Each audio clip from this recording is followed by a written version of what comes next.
Weather update tayo mga kapatid. Meron tayong panibagong binabantayang sama ng panahon sa labas ng ating area of responsibility. Ito po ay isang low pressure area na huling namataan ng pag-asa sa layong 2,905 kilometers east ng southeastern Mindanao.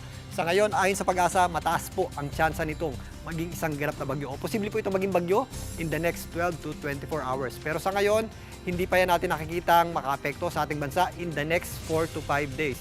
At dahil nga mahinang system pa po ito o isang mahinang low pressure area, ito po ay marami pang posibleng magbago sa kanyang lakas at direksyon. Posible po yung umakyat lamang at dumaan dito sa gilid ng ating area of responsibility, pero may posibilidad din po yung kumabig pakaliwa at pumasok sa ating area of responsibility sa susunod na linggo. Kung sakali, yan po ay mabibigyan ng local name na Quiapo at ang ating pang-apat na bagyo ngayong July. Pero sa ngayon, magiging erratic pa po o pabago-bago ang nature niyan at babantayan po natin yan sa mga susunod na araw.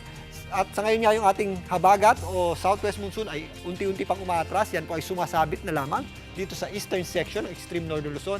Ang malaking bahagi po ng ating bansa ay makakaranas pa rin po ng mainit at malinsahang panahon. So para pong tag-init yung ating weather ngayon dahil po sa ating tinatawag na easterlies at mahina nga ang epekto ng habagat. Dahil po dyan, ang buong bansa po ay makakaasa ng maaliwalas sa panahon, maliban lang sa mga afternoon showers o yung ating mga localized na pag-ulan na kadalasang nangyayari tuwing hapon at gabi. Pero again, mag-ingat pa rin po tayo mga kapatid dahil ito pong mga pag-ulan sa hapon at gabi kadalasan po ay mga thunderstorms na kung saan may mga pag-ulan po yan na malalakas na may kasamang pagkulog at pagkidlat. Although hindi nagtatagal, minsan may possibility rin po magkaroon tayo ng mga buhawi o yung mga ipo-ipo at minsan may pag-ulan din ng yelo o hail. Kaya paghandaan din po natin yan mga kapatid. Dito nga sa Metro Manila, mababa pa rin po ang ating chance ng pag-ulan sa maghapon.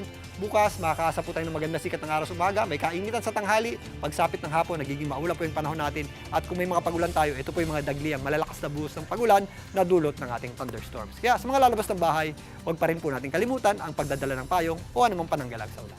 At yan muna ang latest sa ating lagay ng panahon. Muli ako po ang inyong weather frontliner, Alvin Pura. Lagi may panahon para sa inyo. Mga kapatid, Julius Babaw po.